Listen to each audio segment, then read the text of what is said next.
各位朋友們，大家好。師父好。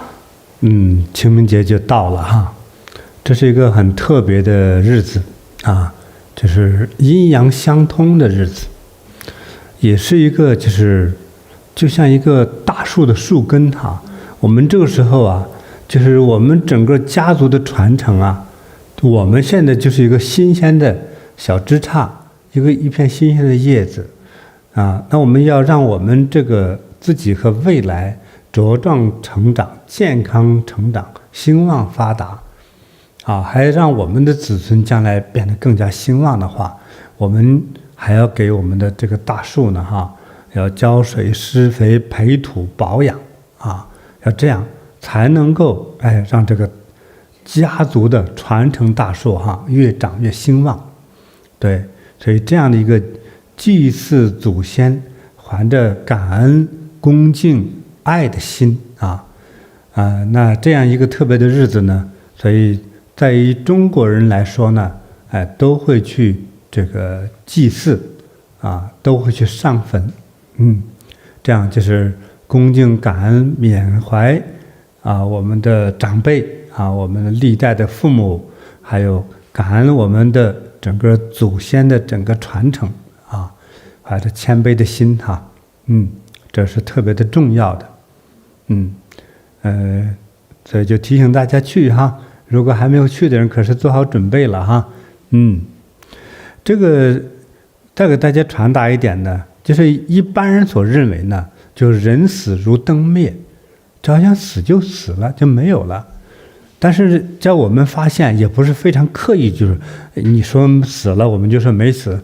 我們不是來到這世上來進行抬槓的但真是发現它，只是這個肉體呢，確實是腐朽了埋了火化了，但是這個靈魂呢，好像是真的存在，有大量的實驗和我們看到的東西，像這個人活着的時候呢，像我們中國人就認為呢，這就是活在陽間，陰陽的陽。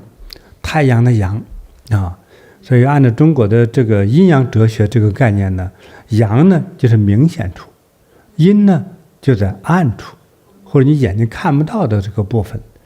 所以人去世之後呢，就進入了叫陰間陰界。陰間陰界的時候呢，就是好像他就不具備了這個肉體的形體了，至少人是看不到他的，但是特別的人是可以看見的。像有一些人，我們所說的一些巫師某些法門的法師還有我們俗稱陰陽眼的人。這有些陰陽眼的人很奇特的，有的就是也稱為叫天選之人了，他就可能被雷給劈了一下，没給劈死，他能看事兒了不但能看事兒了，有的時候他一進入那個狀態整個口音都變了。但是這個人可能村莊都沒有出過，你怎麼會學的是外地和外省的口音呢？這個是確實很難以理解的但是他們所能給我們描述的一些比如說我的上輩人去世的老人，和我之間還有一些可能有些話沒說完，沒見上面就去世了。你要請這樣的陰陽眼的這種先生來給你看如果他看得準的話，他能夠說出一點來，只有我自己知道的一個家族中的一件事兒，那你不得不信。那有些就很厲害，就是人家不提吧，你自己都想不起這個事兒來，就是說有些是特別準、特別靈而且呢還能給傳達呢你的去世的長輩想給你傳達的一些內容，比如說惦記你的婚姻或者惦記你的健康還惦記你的孩子的健康成長對，很多這樣的事兒。還有說我那個保險櫃密碼忘告訴你了對，還有這樣子的很好玩。所以為了讓大家能夠在這個方面多吸取一些知識最近在韓國有一個特別火的一個通靈節目，通靈的電視節目，一個電視台辦的，它的中文名字呢叫天機試煉場都給大家登出來天機試煉場啊，中文這個簡體繁體都有哈。對，這個裡頭他這個節目當中就是請了幾十位通靈人，或者是巫師，或者是也用各種方式來算命的法師，有些真是奇準無比呀，把人說的吧，就想把他整個人生的黑歷史查了個遍，而且很多事別人提不出來的，這些巫師都能發現，可靈了。不信你去看看去啊，所以給大家推薦一下。哎，对，之前呢，前幾年我們看過一個俄羅斯的影片，那個叫《通靈大戰》是吧？也是很厲害。那個裡頭還有中國人參與呢。對，一個狐仙姑娘哈參與，也是很厲害，很野蠻。這野蠻的不是姑娘本身呐，是這個狐仙啊，是老子誰怕誰呀？啊，我還怕你們幾個巫師啊，表現得非常瘋狂，很厲害啊。所以這個韓國這個電視節目非常值得大家一看哈，有很多集呢，很有意思。我現在嚇得不敢看了，我看了一半哈，哎。就好像我們以前看什麼比武大賽，它這個是比通靈的大赛。通靈大赛，哎，你不得不信吧哈？是，應該不是做假的，真挺厲害的，很有趣，各显神通。你們俩也看了吧哈？看了師父。好。對，裡面巫師他就是通靈，有各種各樣的什麼神上身啊这樣子哈。对。然後還有命理師，還有能看相的、看臉的、看手的，還有能看腳的。啊，对，特別有趣，就是命相師哈，來看臉的呀。啊，人家韓國還有一位大師看腳丫子，對，就知道誰是富人，誰是窮人。都把這個10幾個人當中就猜對了，所以很有趣，挺厲害的。背後也是有很深的這樣的文化背景和知識的。就是知識，其實就是知識啊。但是那個通靈純通靈的就不是知識，他就是有個神啊，給他傳達。就他腦子裡就有了這個訊息，這個是一般就是當代這種尤其上大學的人一般理解不了，像我們根本不上他們大學的人，哎，才可以理解得了，哎，就是像我們看了之後就容易受益啊，師父說到這個陰陽兩界的關係哈，我就想起就是其實師父到世界各地啊，總會有很多人就是拿着各種各樣的問題，就是想要來請師父幫忙。從健康啊，包括就是事業啊，包括就是子女不聽話呀，總是躺平，或者就是最近運氣不好啊，甚至想找對象一直找不着啊，總會來問師父。那師父每次幫助他們的時候，幫他們看，很多時候發現這個問題的背後的根源呢，它並沒有說我們想象的那麼簡單，表面上看的那麼簡單。對，很多時候師父都看到他的問題的根源來自於他的祖輩，或者來自於甚至他前世的業力和因果，才會造就他現在就承受這個果報。對。就我就想起就是我們現在我們也是很有幸嘛，然後能夠親眼目睹到師父去幫助很多這樣的人，因為像那些巫師們，他們可能只能看到就是他的那個情況是怎麼樣的，但是師父幫助了很多人去化解他們的這個問題，實際上得到很大的幫助。是不光化解，而且還改變了很多人的命運。他命中可能沒有的一些福分，通過師父的加持，他就獲得了這樣的美好啊。對，因為我們背後是佛嘛，佛就想利益眾生。其實用翻譯過來，用最現代化容易理解的哈，就是讓眾生都受益的意思。那你光看到他有病的，就像醫生。就知道查完了你有什麼病，或者癌症，或者是鼻炎之類的，是吧？就知道了。但是呢，大家最重要的是需要是我要治療啊，你都要往治一治啊，是吧？是。那我们希望是說也給他一些解藥，解藥。我們說的解藥可能不是藥物啊，就是說先了解到他的問題所在。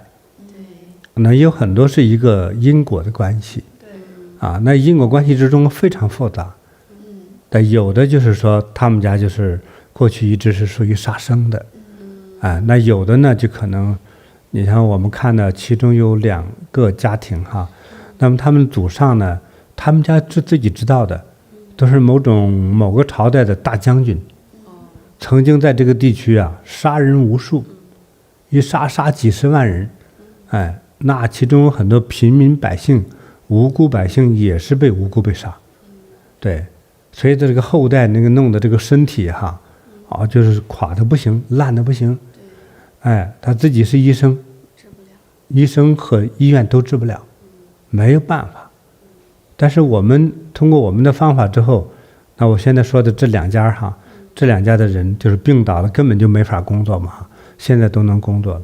對，非常感恩師父。對，你像在這樣的人呢，在加拿大有一個呢，他現在生活在加拿大嘛哈，就是他的孩子20多歲了，他的兒子就很感動的說，到了禪堂跟我們講說，哎，我們長這麼大，就是前2年剛上班嘛哈，我們長這麼大20多年以來第一次見我爸爸去上班。你想他們這個孩子有記性以來，這個爸爸一直在家裡是治病啊治病，就是一個病人。哎，對，所以呢，我們的用的方法呢和他們不同哈。但是像俄羅斯的也好，世界各地的，還有現在這個韓國這一群這個非常厲害的巫師哈，其實他們很多的這種通靈能力，我相信是比我強的，只是我認為哈，都是很厲害的，別小看啊。那只是我們背後是佛，也許佛變得更實在、更大氣，但是人家看得更細緻。這不得不服哈，真的很厲害啊！所以非常推薦大家上去看那2個影片，好吧？他們如果問是誰推薦的，你就說是我啊，這樣我可以多拿一些提成哈。沒有了，開玩笑的，哪有什麼提成啊？人家放那裡讓你看的，就是啊。哎，在哪裡看呢？說了半天，在那個迪士尼 Plus， 師父。就是一個軟件哈。對，這是一個視頻軟件，一個網站，對，一個網站平台。哦。就是迪士尼 Plus， 就像 Netflix， 它也是一個網站平。對，迪士尼就是米老鼠。啊，對呀，米老鼠他們家老闆開那公司叫迪士尼哈。對，迪士尼樂園那啥，它是一家公司，他們的一個電影的一個平台叫迪士尼哈 Plus， 那上頭你進行搜尋這個影片就找着了，啊，真是值得一看的哈。那看我的影片很容易，就到網上搜就可以了，在 YouTube 上搜啊。對，其實我們的 YouTube 上也有很多師父諮詢的特別珍貴的影片啊，是這樣子的。我們其實我們諮詢的現場是很有意思，只是影片只是你不一定看得有意思，就不如現場覺得有意思。但是師父確實就幫助了很多人，就是化解，就是很多年他們都沒有辦法，或者很多人都沒有幫他們化解的這個問題。那就是我們也有很有幸嘛，親眼目睹到師父幫很多這些人。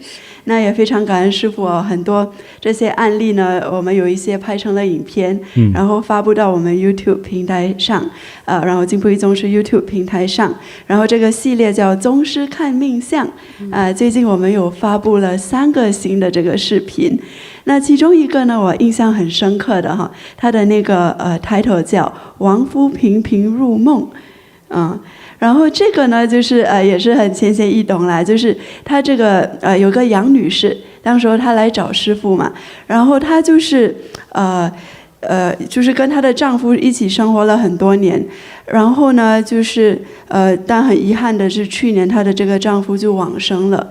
那這個楊女士呢，她其實就非常的痛苦嘛，就一直哭啊，一直思念她的丈夫。但是她就是來找師父，她有一個具體的一個問題，就是說自從她的丈夫去世以後呢，她非常經常的就會在夢裡看見這個丈夫，帶她去吃飯啊，帶她去走路啊，帶她去旅遊啊等等的，就好像在夢中她丈夫還活着，是還和丈夫一起在生活一樣。是，而且她這個夢非常的頻繁，你說1個月1次就算了，她是幾乎每個星期都會夢見她這個丈夫。我印象中是幾乎每天都能夢到。對是就是非常的頻繁的夢見這個丈夫，然後她也是在想說，哎，是不是因為我非常想念呢我的丈夫，所以才會出現這個情況，所以她就來諮詢師父嘛。然後師父一看她這個情況，就說，哎呀，就搖了搖頭，就說，哎呀，還好你來諮詢了。你這樣的情況就一直夢見往生者呢，是對你很不利的。就是因為我們在陽間生活，如果一直跟這個陰間的這些亡靈有這些溝通呢，其實對我們的生活會造成的生命會造成危險，就是代表說這個很有可能一直這麼下去，你就會被他帶走了。就離開人世間了。是，然後這個師姐聽了也嚇到，然後她也就回憶起來嘛，自從她開始做這些夢以後呢，她的身體就越來越糟糕了。首先就是莫名其妙就睡不着，就每天得吃安眠藥才能睡覺。然後還有呢，就是莫名其妙胃痛。而且這一些問題呢，去看醫生都沒有辦法跟你講，檢查不出具體的原因，就是一直這麼樣的拖下去，他的身體也覺得哎呀非常的糟糕，所以他一聽到這個，哎呦，就是他也是嚇到了呀，然後就是說，師父給了他很多這個非常重要的提醒，還用法力幫了他。幫了他之後呢，他就沒有再夢見他這個往生的丈夫，而且他很多這個身體的狀況也得到非常好的幫助。那具體師父怎麼幫助他的呢？大家可以到我們 YouTube 平台上去搜宗師看命相去看這個完整的影片。叫亡夫頻頻入夢哈。對，那還有一個影片我也是想給大家介紹它的名字叫陰陽兩界的牽掛。對，這個呢是師父當時在韓國海雲台禪堂的一個真實的諮詢案例的記錄。當時呢就是一對姐弟倆來見師父，姐姐帶着她的小弟，那姐姐呢給師父帶來了一個特別心碎的故事她的這個姐姐有一個三弟她的另外一個弟弟50多歲，當時是在海外的一個核電廠工作的，可是突然的這個弟弟呢就往生了。那這個讓他的這個姐姐和他的其他的弟弟是很難接受的，因為是他們就是姐弟情深非常深厚的親情，而且這個往生的弟弟呢，他自己沒有孩子，他把姐姐和他其他弟弟的孩子就視如己出非常的愛他的侄兒們所以經常回韓國來看望家人的時候，都給侄兒帶很多的禮物。那這樣的一個親人突然之間在海外往生，而且死因不明，姐姐心裡是非常心痛的，而且也很難接受這樣的事實，所以當時呢就帶着他的小弟弟來到海雲台禪堂，也是第一次見到了師父。他帶着這樣的心結，希望能夠得到師父的就是能夠解開他的心結，幫助他。他想知道他往生的弟弟過得好不好，也非常想知道他往生的弟弟到底是怎麼去世的。那師父非常慈悲，当时就幫他們看了。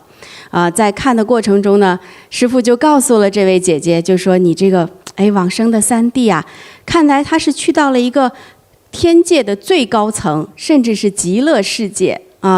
當時這個姐弟倆聽到師父的這句話說出來的時候，他們的眼淚是奪眶而下的。當時在場所有的觀眾，包括我自己，我們都流下了眼淚。就是真的非常感動，因為心就是和他在一起起伏着都希望這個弟弟在國外去世能夠有一個好的結局。沒想到師父看到他真的是去到很好的地方了。不能太多劇透好的好的師父是那當然後來師父呢也跟這位姐姐和弟弟傳達了他這位往生三弟的他最後的牽掛還傳達了他三弟生命中的一些遺憾。那最重要的師父呢，還給他在現場的那個小弟弟指導了他今後的人生應該怎麼做，能夠生活得更好。所以這是也是一個非常非常值得我們去觀看和學習的視頻。師父的諮詢視頻，其實我們跟隨師父學法裡面是有很多的智慧和很多的我們可以學到的去幫助他人的方法的。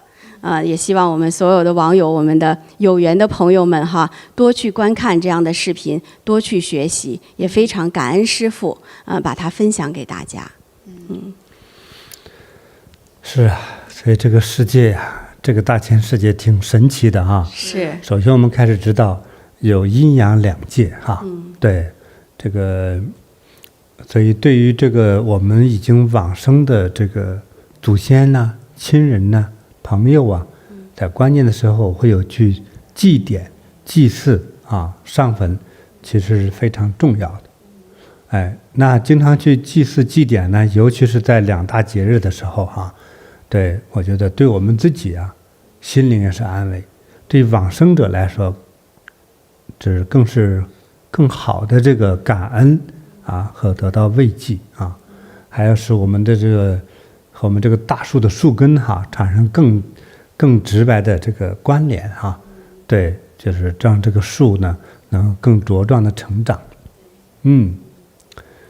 對，那我們也是非常感恩師父。我們今天的這期直播呢，如果我們的網友朋友們有祭祖相關的或清明相關的這樣的問題或者是疑惑哈，都歡迎你們在留言區留言。那在直播過程中有可能我們會抽到你們，能得到師父親自的解答。感恩師父。對，我們當這個我們現在為人哈，按陰陽兩界來說，這就叫陽間啊。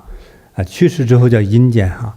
當我們這個肉體啊等衰敗不能用了，比如說撞車撞壞了，或者是得病，它就是病的不能用了之後呢，可是這個表面上看着這個人可能就去世了，死亡了，但是呢靈魂還是存在，靈魂並沒有死亡。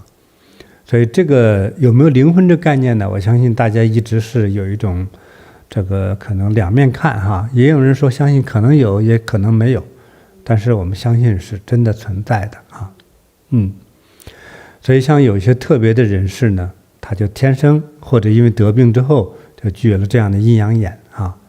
這一點呢，在其實中國很多地方也都有啊。但是我去台灣之後發現呢，在台灣呢哈，因為在台灣就保留這個中國傳統文化，我覺得保留是最完整的地方。因為它匯集了中國南北方的各個地方的人士、人才和文化。就拿這個中國飲食來說，是在台灣就是一個大集中之後的再一次的綻放。所以在台灣去了之後呢，你到了台灣很快容易就吃胖了。它各種的中國美食到處都是，對，一家比一家好吃啊。台灣人又比較文明哈，都服務又很好，給的東西又實在哈。但這種文化的融合當中呢，就有了這個其中一個就是跨陰陽兩界的這樣不同的方術，就是民間的方術、民間的法術。對，其中有一位啊，給大家介紹哈，一位我們大家都知道的一位華人作家叫三毛，當然他現在已經往生了哈。對，那在我年齡這個年齡段的人來說，對他來說應該非常熟悉。他可能比我們大幾歲哈，很有名。像我們長大之後，已經就聽說有三毛這個人士啊。那麼三毛呢，到後來呢，就是他這個先生，就是他正式結婚的那個先生是個外國人啊，叫荷西，是個西班牙人啊。那麼在一次潛水中呢，他是個潛水員，在潛水中呢就去世了。往生了，就他特別懷念他，所以他就想方設法就打聽說有什麼方法沒有，能不能了解到說已經往生去世的人在那邊那個陰間的世界活得怎麼樣啊，對吧？知道他是回不來了，但是是一種惦記啊，這就是一種愛。到處打聽打聽呢，就有人說了，在台灣就有一家人呢哈，一個通靈師就能夠帶人哈去來到陰間，去能夠帶着你呢，你自己親自去看到你的陰間的親人，甚至和你有一些互動或者是說話啊。他就太想念了，所以找人打聽那個師傅呢，聽說是叫呂金虎，就双口呂，黃金的金，老虎的虎。這個通靈師是呂金虎師傅啊。就帶他走這麼一個儀式流程，拿個紅布把眼睛啊給記住，保證就是你的眼睛是没看見啥的，你看的是你的精神在看啊。他有個儀式啊，有一套方術帶着你走。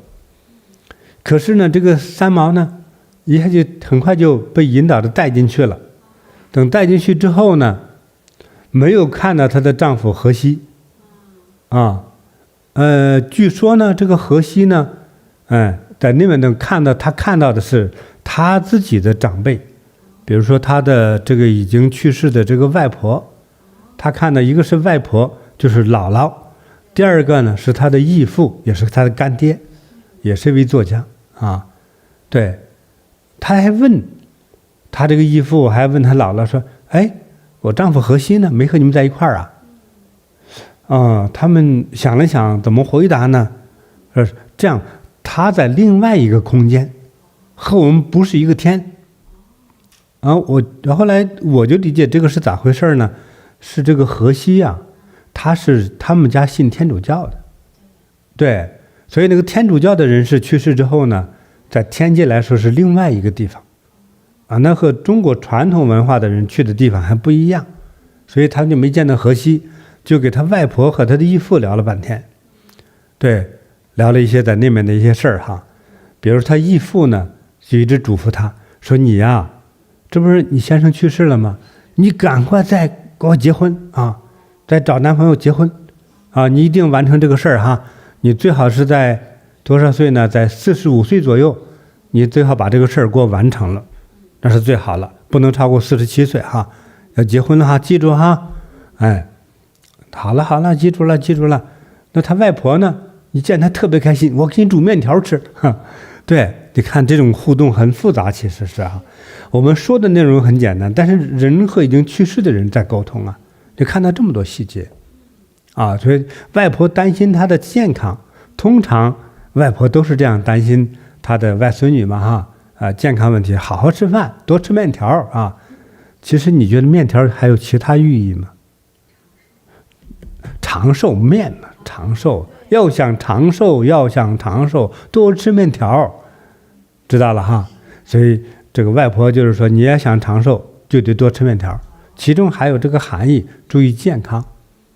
對，所以他的義父呢，就是囑咐他一定哈，趕快再找對象，再結婚，這是你必須要做的事兒。在完了之後呢，他們很快就來到了這個閻羅殿啊，中國人都傳說嘛，在地獄之中哈，來進行審判人的啊，人的這個壽命啊、狀況啊，或者有判決到哪裡去，到哪個地獄，到哪個天堂的，都有這個審判官啊。對，這個閻羅殿上，這次就看到了記錄他三毛自己的一本書啊，我們也叫生死簿。生死簿通常都是閻王、閻羅、判官他們管的。对，就有人給他攤開了，寫着三毛他的這個生死簿，等於翻開了之後，寫的都是一層一層的他曾經經歷過的事情，把他這一生的命運哈都已經說完了。尤其是說這個書上還寫了他這一輩子呢，將來會出版多少本書呢？23本書。三毛還笑呢，我現在才有14本啊，哪有23本啊？因為他活着，他抽空就會寫嘛。這作家呀，手一癢癢，閒着有空馬上就會寫，所以可能一開心1個月就一本書就出來了。那不開心的話，可能3年才出一本書，就是這樣。他也會把他們的開心的、不開心的事都給記錄下來。但是人家文筆好啊，雖然寫的看似俗事，但是我們就愛讀啊。這就是好作家就是這樣子，這兩把刷的不是吹的啊。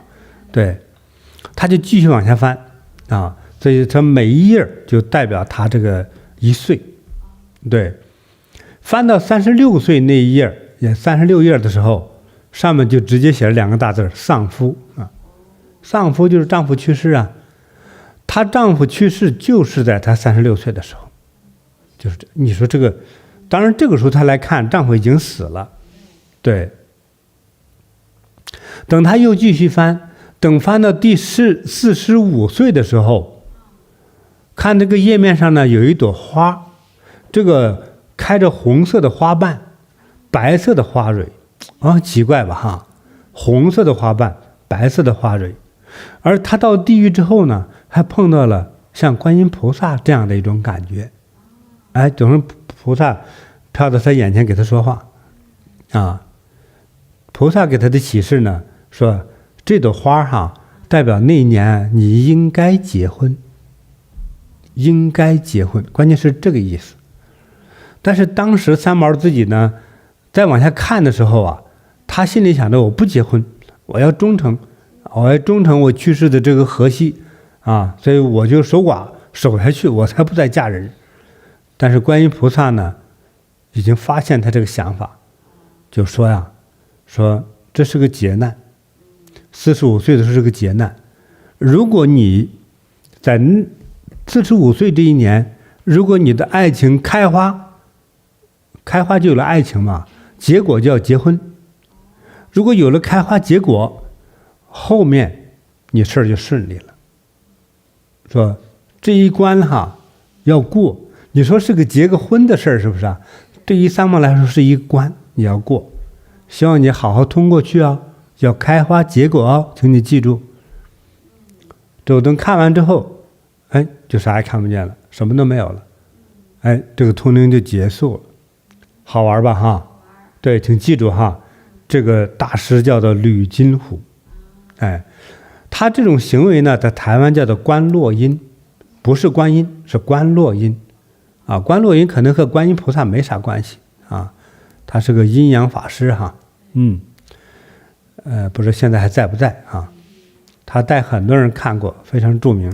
現在台灣呢，有人去台灣旅遊哈，因為很多日本人到那旅遊，就是想去試一下這個觀落陰，所以還有很多旅遊點上有指示牌，觀落陰往左拐哈，這樣子。對，他一批一批的，很多人在那觀啊，大家看照片哈，就是在那兒把這個眼睛蒙着啊，拿那個紅布啊，自己做不了的，他會有專門那種導師引導着你往前走的哈，這個很有意思啊。他不是說那些師父們幫你看，而是你自己在看。但是由他們帶領啊，很好玩吧哈？對，所以他，可是呢，三毛的故事還沒完哈。那三毛呢，到後來呢，在45歲的時候，真來了個愛情，他不知怎麼回事，他喜歡上了那個時候中國有一個叫王洛賓的這個。應該是歌唱家，這個作曲家，寫詞，這應該叫詩人是吧？是這麼一個全能的這麼一個文豪啊，叫王洛賓，很多人都知道他哈。他很著名的歌是叫，還記得嗎？掀起你的蓋頭來，掀起你的蓋頭來，讓我看你美不美，是不是啊？哎，對對对。他好多首歌大家都愛唱，那個時候就有點輕鬆快樂的啊，還有在那遙遠的地方啊，在那遙遠的地方有位好姑娘，對呀，挺好聽哈，這都是他寫的歌。哎，這王洛賓王大師也給驚動了三毛姑娘，哎。三毛呢就跑到新疆呢去找他，但是他們兩個這個年齡啊差異有點大，哎，這個三毛呢想着你就是我的真愛，咱們得結婚。這王洛賓說是真愛，再愛不起來了，年齡大了，呼吸都困難，別說戀愛了，是吧？想愛也沒那電呢，啊，這個反正種種原因呢，就是說他倆就沒結成婚，哎，完了之後呢。可能應該說在一起相處了一段時間，一看結不成婚，這個三毛就走了，也算不行啊。既然愛情不行，就大家各奔東西吧。三毛就回台灣了，回台灣就覺得身體不舒服，去醫院看，去到醫院就沒出來，醫生說你先別回去了，先住院吧，你的身體太糟糕了，這那都有問題啊，先住院，等好了再回家。結果沒有想到，萬萬沒有想到，這個知名的剛到中年的這個非常有才華的這個女作家三毛，就在她這個住院室裡頭哈，就自己呢上吊輕生了。她上吊輕生的那個都你覺得不可思議，不可能死人的地方她也死了。好可惜啊，他去世的那一年，你想算是多少岁？47岁吧。最終就是47歲。你看他這個像觀音菩薩點化哈，他翻到45頁的時候，有一朵花是吧？哎，紅色的花瓣，白色的花蕊，這也是個奇怪的花是吧？白色的花蕊，像華人說白色這個東西，就是紅事就是結婚，哎，白呢就是喪禮，對吧？他這個紅白合到了一起了，說本來就應該是個好事兒，但是他可能命裡就這樣，就那個時候就沒了，哎，對，就在醫院裡頭就沒有出來，遺憾吶，遺憾。他的故事我講完了。所以這個他也真的是通過這樣的儀式進入到了陰間，看到了自己的人生劇本啊，師父啊，對，所以這人生的劇本，所以人生中發生的很多事情看似偶然，其實並非偶然。你想36歲、45歲，確實在他的人生中就發生了這樣的事。包括他在去的陰間哈，看到他不是說23本書嗎？對。他當時看的時候還笑，我只有14本呢。他那時候是剛剛出版了14本。等他往生之後，他的親友幫他整理這文稿的時候，整理完了一看，總共加起來就是23本。哎呦，多準啊，都對上了。就非常準。是。對。所以我说這個開始懷疑人生哈，這個人生劇本是不是都寫好的？好像是。真是挺恐怖的哈。這讓我們重新要思考人生。既然這樣，我幹啥那麼這挺累的，是那麼努力啊？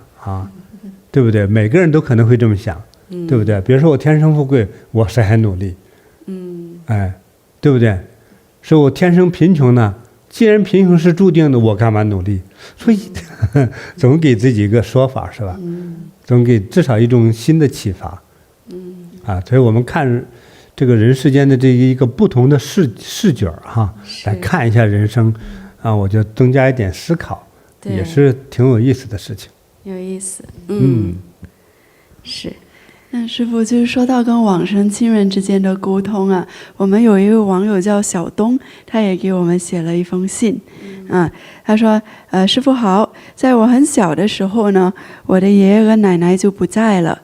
隨着年齡的增長，慢慢的我對爺爺奶奶的記憶也淡忘了，幾乎從小到大從來沒有夢到過他們。可就在我開始跟師父學習之後，有一天我就夢到了我的奶奶。夢中我奶奶蓬頭垢面，衣衫襤褸地坐在路邊，像一個乞丐。我跑到她面前，看着她的臉問她，您知道我是誰嗎？奶奶抬起頭看了我一眼，淡淡地叫出了我的小名。瞬間我眼淚流了下來，奶奶也哭了，我一下子就醒了。這個夢好真實。第二天，我急切地把這個夢告訴了禪堂的一位師姐。師姐說，這個夢代表着我奶奶在那邊的生活很貧困，需要我的幫助，我應該要給奶奶供超薦燈。於是，當天我就幫奶奶點了一盞49天超薦燈。神奇的是，就在供完燈的2天後，晚上我又夢見了我的奶奶。夢境裡是漆黑的夜晚，我手裡提着一籠白白胖胖的大饅頭，準備出門。老公問我，你去幹嘛？我說，我要去給我奶奶送饅頭。我推門出去，一眼就看到天空懸掛着一輪明月，月光像一盞巨大的探照燈，剛好籠罩着我。我的眼前是一條羊腸小道，路兩邊都是高高的玉米地，路上沒有人，天漆黑黑的，眼前的路卻被照得特別亮，是月光引導着我往前走。走過羊腸小道，一拐彎，我就看見一間房屋。我走到屋子的窗戶邊，在窗戶上輕輕敲了幾下，窗戶從裡面打開了。這時我看見奶奶坐在屋裡的炕上，臉被熱炕烘得很紅潤，旁邊居然坐着的是我的爺爺。奶奶看到我的時候，臉上露出了驚訝又驚喜的表情。我把手上提的一籃饅頭遞了進去，夢境就到此結束了。第二天呢，我想起這個夢，覺得又神奇又吉祥，心裡非常感動。沒想到師父的超薦燈那麼靈驗，不可思議，這讓我對供燈產生了巨大的信心。因為這次的夢中，我還第一次看見了我的爺爺，於是醒來之後，我又給爺爺和奶奶再各供了一盞超薦燈，希望他們憑借供燈的功德，在另一個世界過得幸福。非常感恩師父給我們講了那麼多關於陰陽兩界的道理，感恩師父給我們做功德的機會。對，也是很美好、很感人的故事啊。他的那個夢境其實聽起來就感覺很吉祥。是啊，師父，尤其是在供燈之後的夢啊。對。那我們想想，他在之前最開始還沒有供燈之前，夢到他的奶奶哈。其實他小時候和奶奶沒有太多的這樣子一起生活的這樣的經歷。可是，在夢中，奶奶一下就叫出他的小名了。這是不是親情？就是血脈相連哈。即使沒有生活過，親人就是親人。沒錯啊。這個血脈相連這個事情，就是如果你見了你一個本來就有血脈相連的關係的親人的時候，你有一種特別熟悉和親切的感覺，都不需要人介紹，你自己那個心就好像產生了一種感應，就是這樣的。而且他這個供燈的這個效果特別的快，就是他給奶奶供超薦燈的2天之後，他又夢見奶奶，然後這時候的場景跟原先的場景很不一樣，就變美了。對，就是奶奶就坐在熱炕上，就原先他夢見奶奶就是像個乞丐一樣，非常的落魄嘛，對，然後讓他非常的揪心。後來他第2次夢見奶奶的時候，奶奶已經好像有個家一樣，他就坐在熱炕上，就看上臉色還紅撲撲的，是啊，就像很富足，還有爺爺都和爺爺在一起，在一間屋子裡啊。對，關鍵是他去看，在夢中去見奶奶的這個過程很有趣哈。對，他先是說一輪明月，月光照在這個路上，好像替他照亮了前行的路。對，這個明月有什麼寓意嗎？在這樣的夢中，請問師父。我相信多數人都理解不了哈。對。那因為我這個修行經歷的比較多一點，就我一句話就說白了哈，在東方琉璃世界，藥師佛這是最高的主導者哈。藥師佛有2位非常了不起的，專門替他做事情的2位大菩薩，一位叫做日光菩薩，一位叫做月光菩薩。对，那麼日光菩薩呢，主要主導着保佑在世的人；月光菩薩主要保佑着往生的人。所以他這個奶奶被得到祝福之後呢，這個時候就月光菩薩就出現了，給他以美好的生活和護佑，讓他們應該說生活在幸福美妙的他的小房子裡頭，而且這是一個美妙的世界。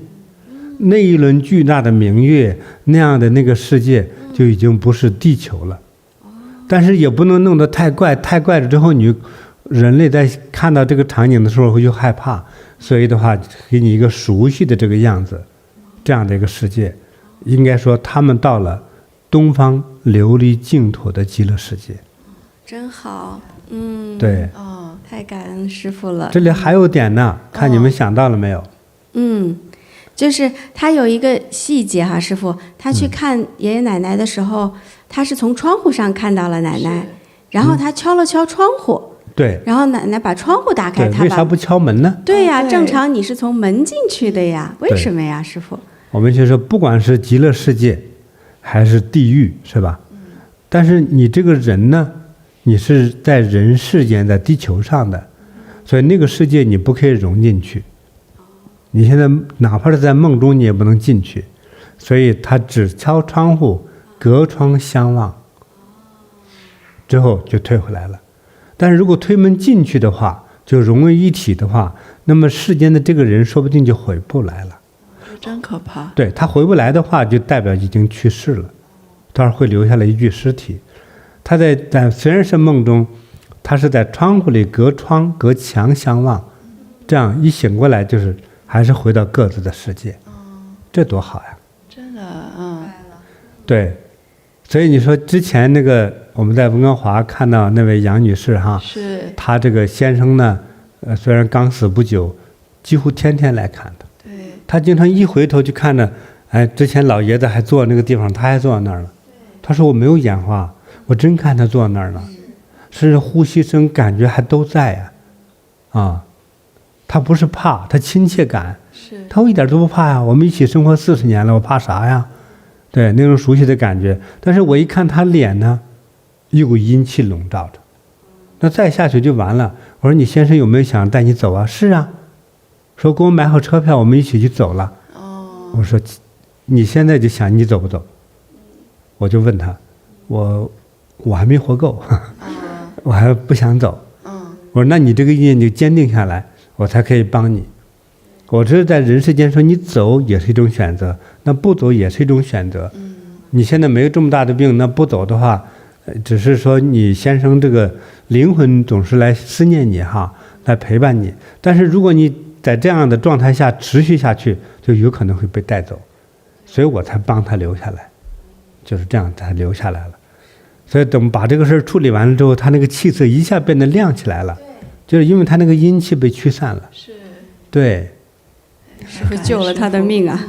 對对对，是，说大概很多這個意思是相連的哈。對，但其實這樣的也是一個非常重要的提醒，就是很多人不懂啊，親人走了以後很思念，覺得經常回來在一起也挺好的，其實不好，還想在人間多活的話，就是往生的人他就應該去往生的地方了哈，送他去好地方。對，你不要天天又哭，我想你，我想你，天天哭，天天這樣，就弄得你的這個往生的親人哈，他是非常就是掛念、坐臥不安吶。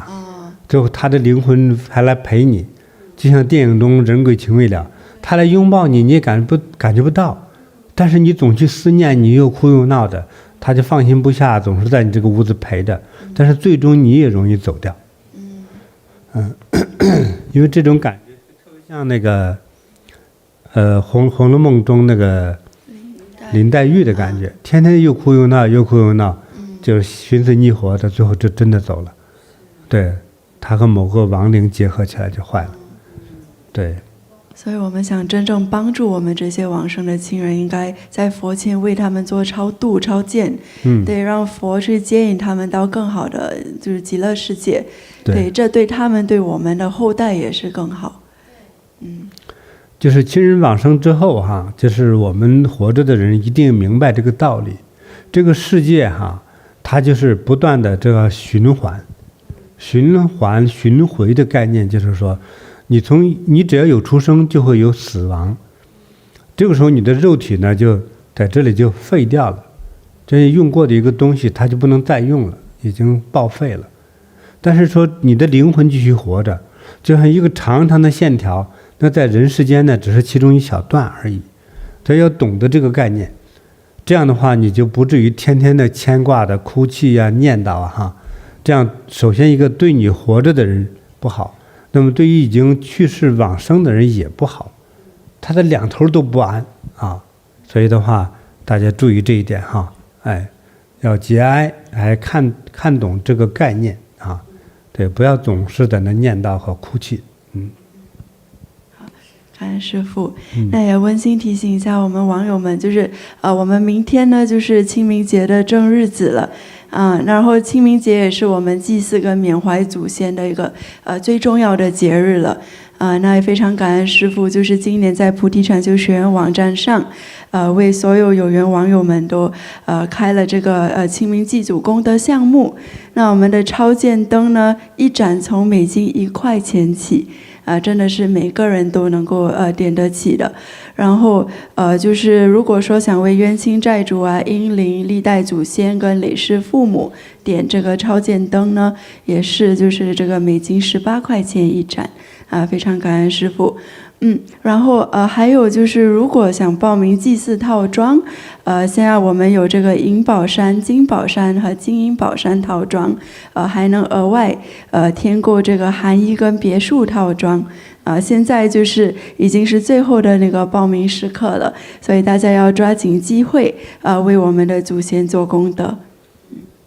其實幫助祖先最好的方法就是為他們供燈做功德啊。對，所以也是非常感恩師父，讓每一位有緣人都有機會來做這樣的一份功德。是。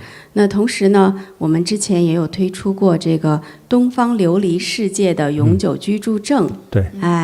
也是现在在各地禪堂都是有的啊。那我們有緣的同修啊，有這樣需求的，也歡迎你們到禪堂去迎請。對。好，感恩師父。那我們這一位剛才我們分享故事的小東網友，我們給他送一個禮物吧，師父。好的。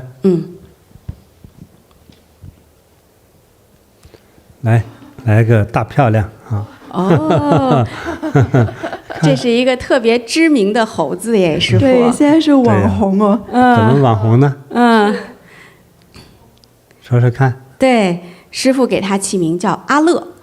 這個叫阿樂。他叫阿樂啊。那他呢，在網絡上呢，他是一個在日本的動物園裡有一個小猴子，生出來以後呢，母親就遺棄了他，然後那個小猴子很可憐，沒有媽媽了這個日本動物園的這個飼養員就給他買了一個阿樂，小猴子天天就和阿樂在一起，阿樂就是他的媽媽。對，他吃飯也帶着阿樂，睡覺也摟着阿樂，經常就是真的是在這個小毛絨玩具旁邊啊，你看好親的他覺得這個帶給他最大的安慰。而且呢，這還是一個很感人的故事。就這個小猴子後來長大一點呢，這個飼養員就把他放回到猴山裡面去了。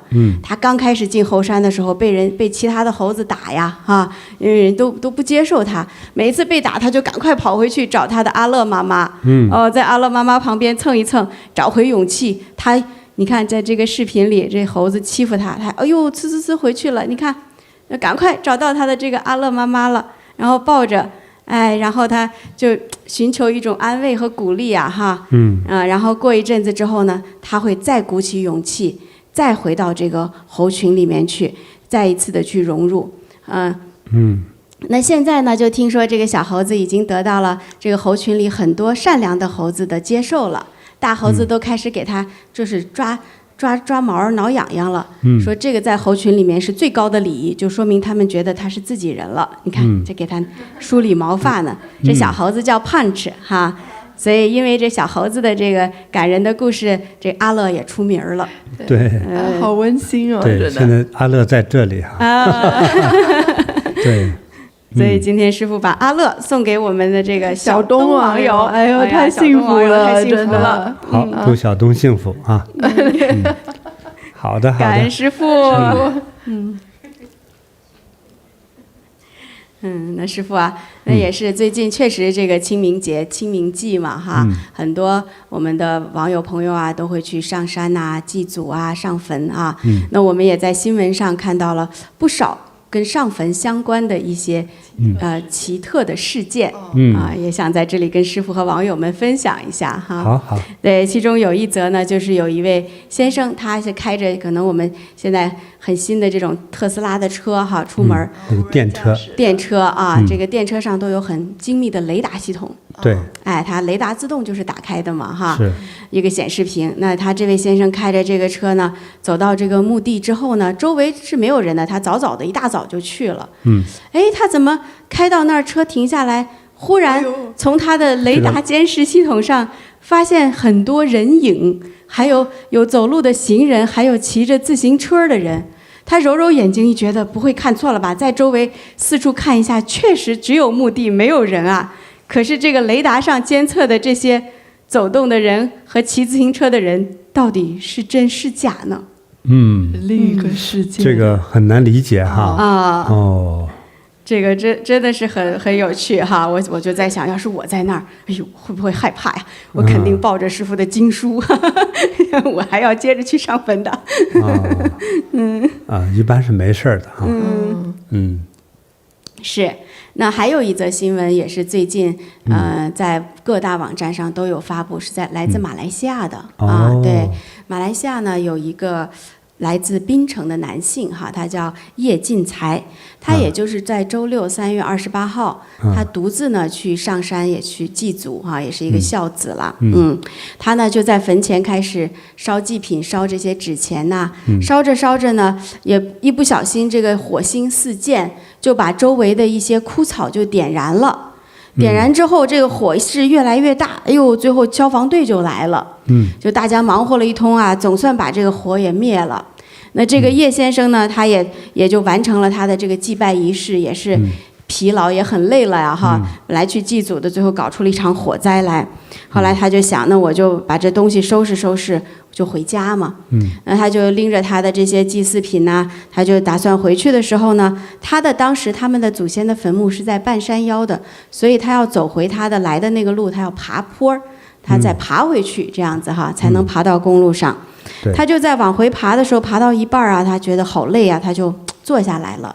坐下來呢，在那兒一邊喘氣啊，他就一邊在感嘆，他就說了一句話，他說：“累死我了，明年清明我不要再來了。”哎呦，當時呢，消防員因為也在附近嘛，就是看他這麼累，就說：“哎呀，要不要我們搀扶着你一起走回去？”他還委婉地拒絕了。後來他坐了一陣之後呢，他就想再一次站起身來，再接着走。這個雙手一扶地，剛要站起來的時候，眼睛可能一黑，人就咵又暈倒在地下了。那幸好當時有消防員，馬上就給他做心肺復甦啊哈，說當時他的那個呼吸有回來，馬上又急救車送到醫院，可是最後也是很遺憾，他還是猝死了，沒有能夠搶救回來。他的年齡，他才57歲。所以這也是一個挺悲傷的故事啊，一語成讖。對，在清明祭祖的這個時候說了一句明年不來了，結果明年真的就來不了了。因此大家去上墳的時候啊，還是要小心。比如去上墳呢，還有親戚和朋友的追悼會啊，殯儀館、火葬場啊，大家說話千萬小心，別亂說。有些人什麼玩笑都開。對。這個年輕啊，不懂事兒，他總想搞點笑話鬧個場哈。像朋友們記住哈，像我說的這幾個地點，就是玩笑開不得。還有賭氣的話也說不得。對，所以一個是上墳的墳場，第二個呢就是殯儀館，有什麼朋友親戚的告別儀式啊，什麼還有這個火葬場。還有直接埋人的這個墳場，這個葬禮上，還有醫院。對，當然甚至是去看這個重病號，重患者的時候，不管是不是你的親戚朋友哈，說話還都要小心。对，有的時候就是他人在往生之後或者剛刚往生這個期間的時候，有很多這種神奇現象哈，是我們一個沒法掌控的。所以不要亂說話啊，尤其是這個時候開不得玩笑。你看，我記得前年呢，我們講過哈，就在洛杉磯的我們的朋友哈，去上墳，他給自己祖先上墳嘛，對不對？他上墳呢，到了墳場之後呢，就他那個車呀，根本就失控了，沒法操作。比如說，他沒踩油門，那車使勁往前衝，那個方向盤哈。你手怎麼拽不動，他就一個方向撞上去。對，就是說，包括出現怪的聲音啥的，都不行。等這種感覺過去了之後呢，他去這個汽車廠趕快檢測一下，就是每個地方都是好的。對，這個我是理解的。這種神秘的這種能量，有時候他對電子的東西哈，非常有能力來干涉，這很奇怪。像物理性的東西還好，電子性的東西就它很容易去給你操作的。也是跟场相關的，就是這種。所以我弄不懂它裡頭到底這種什麼能量，但是對電子的東西很容易被干擾到。就他在給你，比如說用這種能量的時候，用這種功夫的時候，你的車呀，電子的手錶啊，電視機呀，收音機呀，啊，容易壞了，或者今天你的手機到那會兒就不好使了，沒信號，或者怎麼點不開，都是有可能。我記得之前師父開示也有提示過我們，就是像我們去這種殯儀館啊，或者葬禮，或者去上墳，之後就是因為會接觸到這個陰氣的一些能量嘛，那回去之後也要做一些淨身的一些動作，像那個噴這個鹽水啊，或者是熏香啊之類的。對，像咱們這種比較辟邪的香哈，你能先點到熏一熏。全身熏一熏之後，你再進家門。進了家門，你今天穿的這個衣服啊，放到這個洗衣機裡先洗了它。就別把外面的某些能量給帶進去。當然不一定都在衣服上，它不僅僅是味道，就怕帶來了啥。我覺得有時候有這種現象。对，鹽水是你去上這個墳場的時候，身上帶一些可以辟邪的寶物最好了。天珠。天珠啊，我们的加持过的一些小宝珠类的哈，甚至8宝莲珠啊，对，佛牌呀，对，就師父加持過的這些重要的東西都是可以的。對，是。如果你開車去的話，去之前和回來之後，最好去禪堂，找禪堂的師兄們幫你熏一熏哈，把你這個車淨化一下。淨車一下。對，淨車一下。你自己呢？少發點心，少花一點錢哈，這樣的話，你那個車就淨化一下就沒事了。真是的。你包括那車淨化，不光是這個上墳之類的事兒哈，其實說我參與婚禮，你的車也要回來淨化一下。因為結婚的人能量最強，它會吸收掉來賓的一些能量，所以你把車這個淨化一下之後，你就把自己的能量就保護住了，這個要千萬注意啊。師父，我們現在直播的網友們很多也在詢問一些有關於清明節的一些問題。我讀2個請教一下師父。有這個網友戚威利說：“師父好，就是我想請問師父，你因為清明回來酒店，忽然間看見我左眼皮忽然有一個像黑青一塊，然後所以想請問師父，為何原因，如何化解？”他上完墳之後就眼皮上就有個黑青，黑青哈，左眼皮上那是不好。你這個臉部上頭出現了，有的在身體上哈，出現這種一個是黑，一個是青，它就是冷色調哈，這個就是通常是只能說被陰的這個能量給打到了。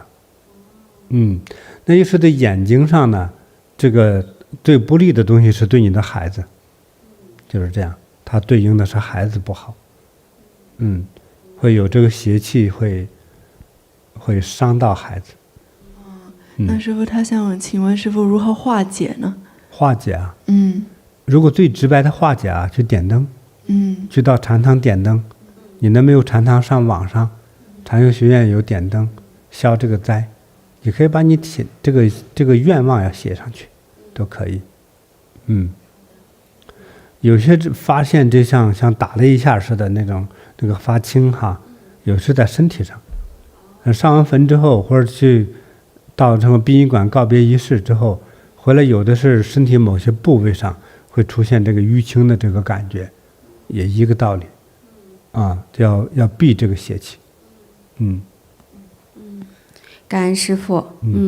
那我們還有一位網友哈，他叫金同偉，他說請師父指導，墳墓上爬滿了大樹根，這個怎麼辦？就形同於這樣對他們後人哈，他是沒辦法做任何的正常的事業，甚至是疾病纏身，或者你的精神上完全被籠罩捆綁一樣，這個的話。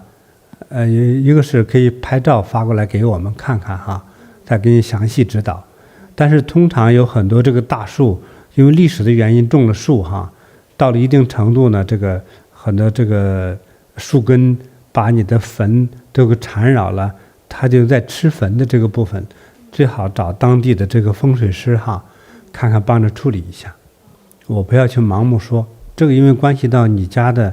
一個是祖墳哈，陰宅和你後代的好壞的問題哈，找你本地的風水師再看一看，看看怎麼樣把它想辦法處理一下。這個樹根肯定是需要可能被處理的，啊，所以大家哈在種樹哈，本來盲目的說一說種樹都是個好事哈，種樹不能亂種。你比如說你在屋頂上不能種樹，知道嗎？當然是指用花盆種沒事哈，就是你這屋頂上弄些土往上種樹，那這屋頂很快就漏水了，這房子很快就毀掉了。還有靠近房子5米以內不准種樹，不管多小的樹，只要是木本的樹就不准種，包括竹子，種竹子更麻煩。這個竹子哈，这鑽得特別快，這3年的話，可能早已經鑽到你們家房子下頭往上鑽了，就有一天會從地板裡鑽出來，在屋裡地板裡會鑽出來，甚至鑽你2樓去都是可能的，啊，所以這種木本植物的這種樹類的東西，包括竹子哈，就不要靠近。如果你的房子是這種平房或者2層樓之類的哈，不要在你的小小的院子裡再種了。如果種到一個大花盆裡頭，這樣它的樹根就不會到處亂竄了。有時候你種個樹是為了好看，還為了風水，但是你知道我們的風水是講實用的。當你樹太靠近你的這個房子之後，會把你的地基哈會給弄得翹起來，讓你的房子就不平了。但是房子本身就有重量，對不對？房子會出現裂縫和漏水嘛。所以由種大樹，樹根把房子給撬得漏水之後，很難修的，非常難修，啊。所以就不要靠近，一個是墳，一個是房，這2個地方盡量少種樹。這個種不好就是自傷。嗯。感恩師父的提醒。嗯。那師父，我們還有一位網友叫丹嶺，他說：“師父好，請教師父，在現代人的死後火化就會放到靈骨塔裡讓家人供奉和立牌位，但現在又有把骨灰撒在地上讓水沖走，或撒在草地上，或挖個洞埋了。弟子有疑惑，如果立了牌位，還需要保留骨灰嗎？請教師父。”問的時候感覺挺文明的哈，立了牌位，就是說你屋裡貼了個條，寫上這個字啊，還保留骨灰嘛？這個我個人沒意見，這是自己的一個孝心和情感的問題啊。那我只是傳統的我的理解是，現在都流行是燒，對不對？因為沒這麼多土地供大家來埋這個屍體了哈。對，燒呢是一個很現代的。並且其實在幾千年前，人類很多時候把這個人的屍體就燒掉的，採用這個辦法，在遠古時期都是這樣子啊。當然每個地區它的講究都不太一樣，但是我覺得從我們看到的就是人的往生之後發生的一些事情哈，就是尤其你活着的後代所發生的事情，和你往生的親人的埋葬方式有直接的關係。你聽了可能會怕，啊，如果說你的親人去世了，就你連把骨灰都給他懶得留，說有的時候扔海裡吧，比如說孩子不太孝順，你長輩親人就說，哎，我死了不用埋葬，我扔海裡就可以。這句話其實是在罵你，也是對你的失望，就是反正你們也不會管我，也不會尊重我，對不對？你給我想扔哪扔哪，或者找個坑埋了。啊，也不用祭祀，你扔海裡就省得祭祀，也不是你不孝，其實在說你不孝，或者我對你的孝順是存有一個巨大的疑問的，是這個意思。那對於子女本身說，你怎麼做，對你的長輩是你的事情，就是但是長輩沒有得到厚葬，你的晚輩想發財、想有權、想健康，那是不可能的事情。這就是我的觀點。感恩師父，明白了。那還有一位網友，他叫平平哈，他是分享，他說：“師父好，感恩師父去年慈悲開放金山銀山的功德項目，那也是我第一次幫爺爺就往生的爺爺做這份功德。那我在夢中呢，就夢見爺爺好像在一個公園的地方啊，他表情很開心，而且是穿着紅色喜氣的衣服，在請很多人吃飯。請問師父，爺爺現在是不是在好的地方啊？感恩師父。應該是好的。但是凡是這個去世往生的人哈，穿紅衣服的時候要小心一點。小心一點，就是他可能和後輩人之間發生過非常窩火的事情。穿着紅衣服的話說，他心裡的火並沒有釋放出來，那麼之後會報用在後代身上，趕快祭祀。因為往生的人不可能穿紅衣服你穿紅衣服的話，在台灣有一種說法哈，比如說2個人這個戀愛尤其是女生說我不和你戀愛了，就是被甩了哈。有時候那個自殺跳樓都是穿上紅衣服，但穿紅衣服是有原因的。穿紅衣服就是说我不轉生，我就來報復你。這個時候它代表着血，就這個聽起來挺不吉祥哈。所以看着挺開心的穿着紅衣服在夢中往生的親人要小心一點。這個時候你還是要給他一安慰，如果對他不好要懺悔，點燈像清明到了趕快去祭祀來懺悔。這個可能還能大事化小，小事化無。那不知道，如果你不去做的話，我不知道會不會發生一些血腥事件。師父，就是我們有個網友，還有個網友，他這個情況挺奇特的哈。他叫金念浩，他說：“師父好，爸爸家有一座祖先的墳被別人認錯挖走了。這個應該怎麼處理比較好？”那還怎麼處理？都給挖走了，這太離譜了吧？對，被別人認錯，對，再要回來。但是挖墳的事不是你想挖就挖的呀。是你既然說都知道別人挖走了，能不能再給他要回來呀？因為他挖錯了嘛。對呀。應該想方設法去找呀。是啊。就從法律上來說的話，這個墳也不是讓人隨便可以挖走的呀。但關鍵你們在幹嘛呢？沒人理呀，他可能也沒有在家鄉，也沒人看，就將人給挖走了，是挖錯了呢，還是故意的呢？就這個東西甚至是可以讓警察協助來破這個案，得找回來。對。你的祖先的這個屍首叫人給挖走了，這算啥呀？不孝。不僅僅是不孝這個是一個大問題哈。你想斷後嘛？但和你涉及到相關聯的時候，你就害怕了，還不去趕快找啊？找啊！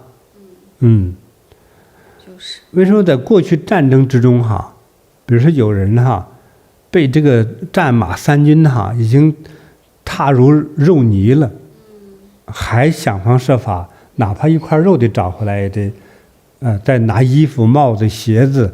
拿什麼麥草木頭假裝支持那個人在那裡，還要去埋呢，是專門叫衣冠冢呢，對不對？這是一種就是能夠續接的一個問題，就是你的屍體找不回來，這是個戰爭的問題，對不對？但是他的後人想方設法要把這個事情進行一個厚葬這樣他的後代才能夠傳下來那否則的話，變成你父親去世了，完了之後。這個也沒有，連個屍體也沒有，那就是一種中斷了。如果你的祖先在埋墳的時候比如說最高祖，咱們比如說20代之前吧你這個墳頭這個附近的話，它是一排一排往前埋的呀。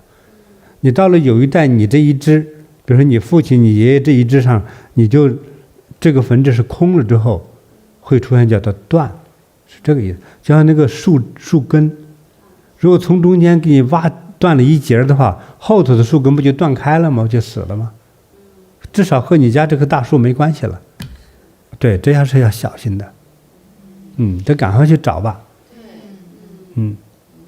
感恩師父提醒。這挺離奇的你想不到的事兒。是。在馬來西亞前頭，我看那網上有登，有人去偷人骨灰盒幾十個骨灰盒被偷走，真正的。很多這種宗教人士都出來罵開了，說你這也太缺德了，你偷人骨灰盒，那你能賣幾個錢呢？你是神經病呢，還是要解恨呢？對不對？所以這種事兒不好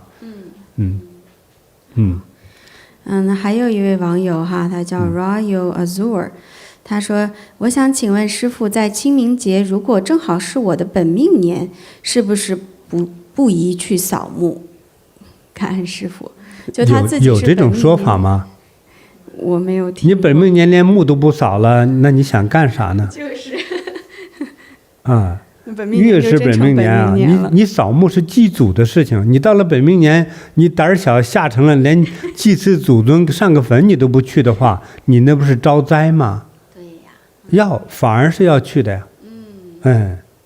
要去。對。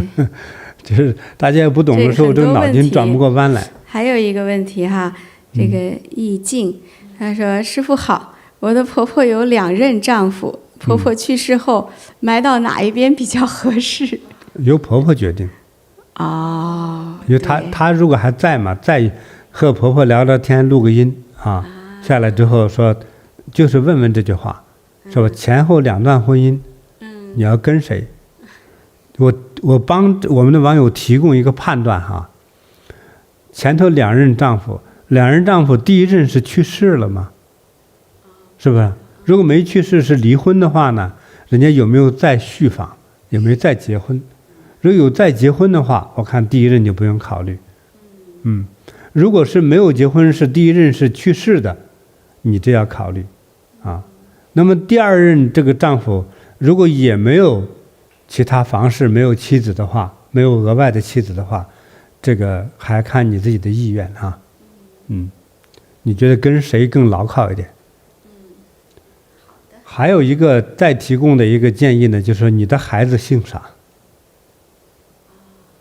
與孩子的姓氏那個人有關係，對不對？到時候祭祀爹媽的時候一塊兒都祭祀了，對不對？比如你第1任丈夫姓李，孩子多數都姓李，那你應該和這個老李的丈夫要葬在一起。但是還是要問問媽媽，直接她的意思是選擇哪一邊。感恩師父。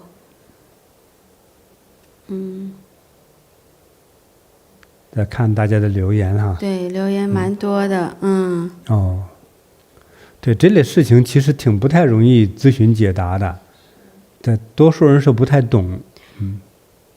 還真有一個人留言哈，金念浩，他說老公的姨丈同事去世了，大家呢就去殯儀館送殯。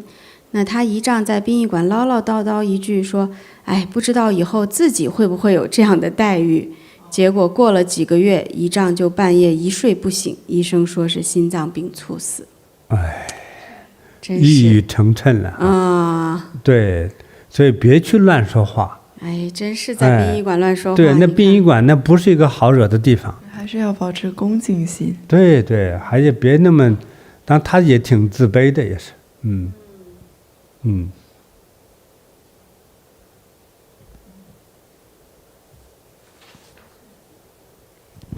然後我們還有網友有提問說，墓地周圍如果堆放很多雜物，對後代會有影響嗎？這個很難講。如果都是垃圾，現在就像照片一樣都是垃圾，是有影響的。因為垃圾發出來的味道啊，都是惡臭，而且呢，幾十年都去不掉，那個是不好的。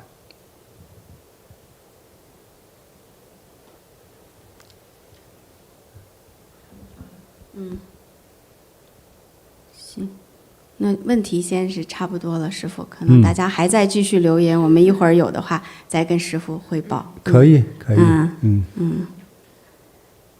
好。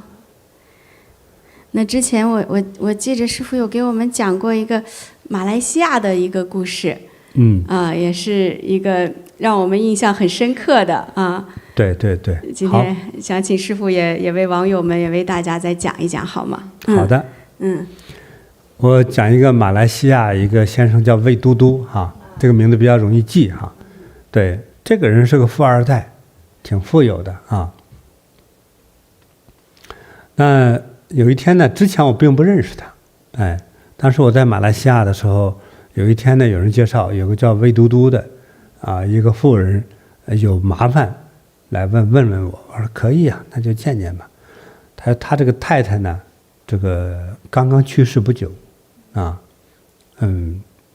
就是不知是夢中怎麼回事的，說是要帶他走啊啥的啊，對，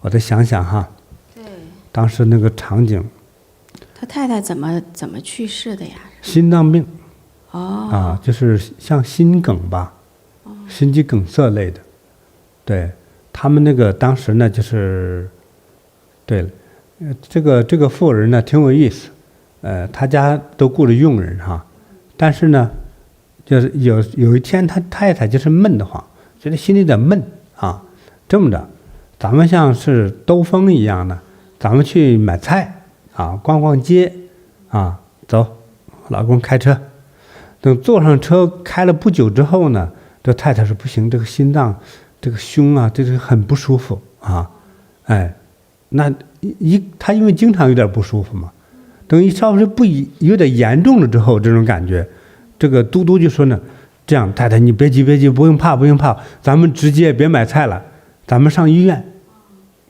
結果到了醫院那兒的時候，可能他已經都休克了，也就是很快就被確認這個心臟出了問題，就人的生命就沒了，就是所謂的心梗哈，哎，那麼在這之後呢，這個魏嘟嘟呢總是做噩夢，就像夢魘一樣。這個他太太哈，平時是一個挺溫和的一個女人，就是正常的女人，可是呢，她在夢中呢，這個太太非常的猙獰、恐怖的感覺啊，就是說我很想念你啊，你跟我走吧，就來抓她，有時候掐她脖子，掐得喘不上氣來，把她給掐醒了啊。對，他說這到底怎麼回事兒？說你能不能給我解釋一下這怎麼回事兒？我該怎麼辦？我就問他呢，我說你們兩口這個情感怎麼樣啊？嘟嘟說挺好的，還可以啊，我還比較聽我太太的啊。對，我說那你既然聽的話，他想帶你走，那你就答應唄。這嘟嘟挺胖的說，不行，我可不想去啊。對，是我這麼多錢的話，我得享受人生呢。到那面去的話，我不一定是這麼有錢，因為他們的父親是很有錢的。對，這當年就掙了錢，說他是富二代嘛，哎，所以他都是還是比較講究吃喝玩樂哈，還挺享受人生的，這個很富有餘的啊，住的大房子，開的名貴車，是吧？他的父親當年呢，想當年就是馬來西亞有很多油棕樹嘛，制作那個工業油哈，都很貴，哎，他們家呢有一個這種棕櫚樹園。啊，而且呢，他們我不知道他們是還有販賣那個甘蔗糖，啊，對，這就發家了。所以到了他這兒的時候呢，就是富二代，所以生活挺好的。所以等他太太這個心梗一走了之後，說他也當然是悲傷了，這是肯定的哈。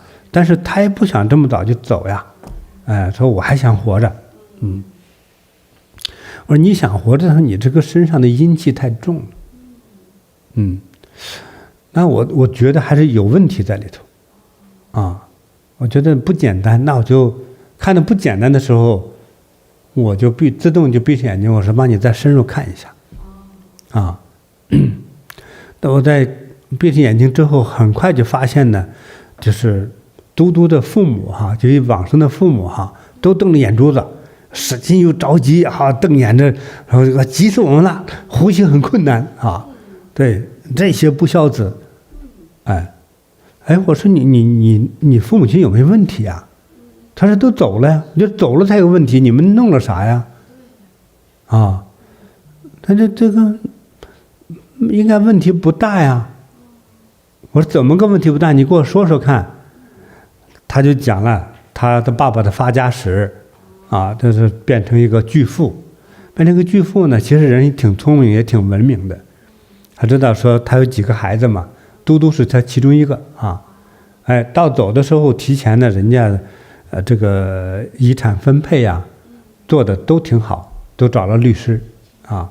還有一個呢，等於有了錢嘛哈，其中一個他是華人嘛，哎，他很講究這個墳墓風水，已經提前老兩口哈，早到20-30年之前，已經選了一個風水寶地啊，對，那個是埋這個人體的，就是傳統就放人死了之後放到棺材裡頭的那個長的那個坑是吧？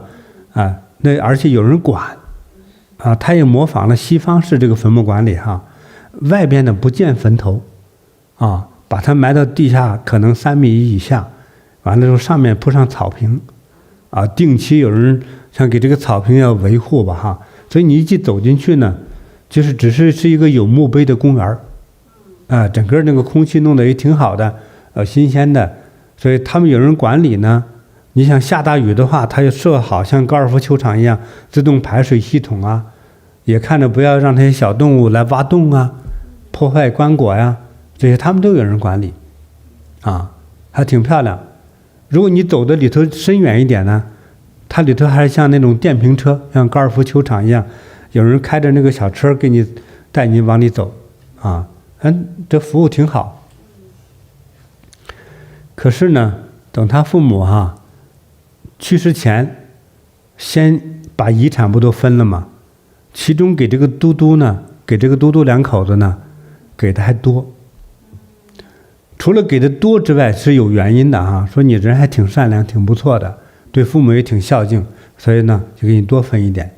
但是還給你一部分一個責任，說我這個將來埋葬我這個地方，這個墳這個地方呢，啊，那我把錢都給你準備好了，哎。你把我埋進去之後，他可能會有一些管理費，這些管理費錢呢，都多給了你一大筆，啊，多可能給了幾十萬。那麼，比如說每個月，比如說1個月付1000吧，你就幫着我付，反正錢我也給你了，而額外還再多給你錢，就當你的服務費了。嘟嘟兩口子一聽，高興開心，反正拿這麼多錢，哎，可是等這個2個老人去世之後。哎，他就埋進了之前預埋好的這個墳墓嘛，哈，哎，趕上呢有2年下大雨，那個墳墓地的那塊兒可能也會被沖刷了一些地方要修整，那這種林木公司呢，就給他們這個管理費、維修費啊，就多徵收一點，其實徵收的也不算多，但是和普通墓地的話，隨便找個地方埋都沒人要錢，對不對？是哪有什麼管理費啊？啊，這個它是像一個公司在運營的，有人幫你做這些打理、這些管，那這些人工的費用誰出啊？可不就有這些用戶來出這些錢嘛？何況他們靠近他這個墳墓的地方有沖垮了一大塊，所以他也找人修的話，其中他們家攤的錢也不少。這2口子一算賬說，哇，死了之後還得花這麼多錢，是不是啊？不划算。而且我們每一次來的話，都開2個半小時的車，車程太遠了。他那個太太呢，雖然不工作哈，但是人是個很聰明的人。太太說，我找人查了，離咱住家哈開車20多分鐘，就有一個地方啊，能夠存放這個骨灰盒。哎，而且那個管理費哈，存放那個費用啊，只是那個墓園呢，連1/10都不到。可能1/20管理費，很少的一點錢就把這個事情解決了。而且咱們有事兒來想祭祀的話，20多分鐘就開到了，你那個要開2個多小時，咱們年齡越來越大，是吧？這個怎麼樣？你要不要想想，動動腦筋？嘟嘟一聽說這也挺好的，那你具體的意思是啊，把你爹你媽掏出來再火化一次。火化是变成骨灰装在小盒裡頭，就咱們家附近給它寄存起來，是不是？你看，又省时又省力又省錢，你覺得好不好？嘟嘟一聽也還可以，太太聽你的吧。太太赶快雇幾個人是行，把這2個屍體掏出來火化，火化变成骨灰盒，骨灰盒存在一個特別便宜的地方，省事兒了。所以呢，嘟嘟呢總是做夢哈，夢到他父母，而且我當時我閉着眼睛看的時候，就看到他父母一個老頭一個老太太就在一個行業房子擠壓的一個地方就喊憋死我了，這麼小地方那呼吸都困難，呼吸都困難。他跟我說的時候，嘟嘟跟我說的時候，他太太已經往生了，心臟啊就是憋嘛，心臟憋悶而死。這個事兒完了之後，嘟嘟找我的時候也是上氣不接下氣，像哮喘一般的呼吸困難。我說一看，哎，怎麼有這種事兒了？所以他們就給我講了這件事情。完了之後，他一拍桌子，哎，特有關聯嘛。他說我們家這個老爺子和這個老媽的話，是不是給他換了房子有意見了？我說我絕對有意見。他說你覺得對我有沒有危險？我說沒有，最多和你太太一樣。也是憋悶而死。他說那得改一改啊。他說你把這個肉體都燒成了骨灰盒，燒成了一把灰了，是吧？那這可怎麼辦呢？而且呢，他跟我說到這兒的時候，他說哎呀，難道那麼多巧合串在一起，這真是可能是我們家這個老爺子在作怪啊。在馬來西亞華人哈有個特點呢，有個傳統，往生之後哈，他的父母這個照片呢，都會掛在他們家的客廳裡頭。哎，更講究的人哈是專門有一個房啊，比如說父母過去住的房子，收拾得干干淨淨，再擺上什麼供桌供台，經常還去給他們去供一些餐，還有這樣子的。那房子不夠特別大的呢，有的就是照片就掛在這個客廳裡頭，啊，這到一些節日啊、忌日啊、過年呢，都會給他供些食物，這是他們的傳統。結果他跟我說，連着掉下來3次，照片呢，從牆上掛着那個地方掉下來，就是他過年的時候來上香，放上那個祭品嘛，吃的食物，上個香吧。剛一插上那個香，頭一磕下去，那個照片啪就掉下來了，而且老2口的照片都掉下来。他想方設法給他拾起来，趕他回去給他粘好釘好。哎，那過了一些天呢，他們2口就在那客廳裡頭看電視，晚上啪2個照片又掉下來。我說不可能啊，照片沒這麼重啊，怎麼我給他釘的粘的這個方式，怎麼還會能掉下來呢？這就不可思議。說不行，用更強烈的方法給它給釘回去，粘回去，肯定的掉不下來了。就有一天他們不在家的時候，照片又雙双的從牆上掉下来。他就問我，師父，你覺得這是有關聯，有什麼意思嗎？我就對你這個兒子不滿意。怎麼不滿意啊？你這個就不孝子。你爹買了他去世之後住的房子，就是那個墳地，對不對？人家自己花的錢，連管理費都給了你，為了讓你能繳管理費，管好這件事兒，還多給了你的這個遺產，多給你分了錢，對不對？以為你是個孝順的孩子，可是你聽你太太那個鼠目寸光，對不对？但是你太太已經被調走了啊，也回不來了。完了之後，你把這2個老人的屍體給帶火化了，裝在小盒裡頭。說我一看他們在那使勁頂，他們憋死我了，呼吸困難，這麼小個小地方。你看這些事都連貫的呀，已經給你提意見了，你們在幹嘛呢？他說沒想到啊，所以說你這個朋友有個明白朋友，太太有個明白太太多好啊，就太太把自己的命都搭進去了。他就問我下一個呢？那就是你呀，下一個就把你就帶走了。所以我就怕死，所以才找你呀，才找我了，就是。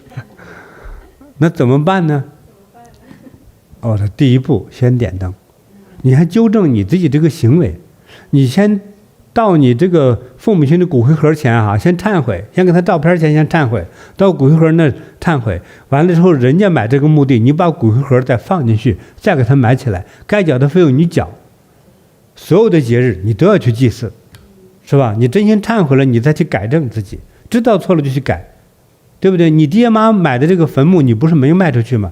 他說還沒來得及賣呢，他本來就想賣了，他還賺筆錢呢，啊！我說那別賣了，你不能賣，那就錯了，別人也埋不進去，埋了也會出事兒，所以你趕快把這骨灰盒給埋進去，啊，雖然是棺材那麼大哈，也要把骨灰盒埋進去，照常祭祀，這樣可能確保你啊能夠啊可能還在人世活些年，還給他點燈，啊，我們念佛班你要參加，你抽空來做做義工，為大眾服務，你多積點功德，多積點陰德，對不對？你雖然他人是挺有福的樣子哈，高大那個魁梧的樣子哈，挺有福的，一看就是個有錢人。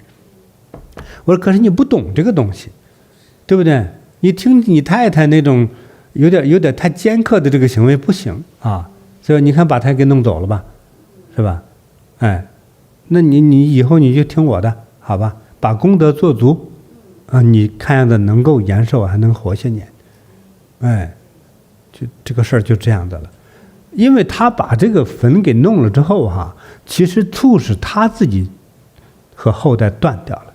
對，他也是有孩子的呀。對呀，就他自己的小命不一定保，孩子将來更危險，非常不利于子孙了。是，对吧？你那個墓地自己給它搞空了，空下來之後是個啥呀？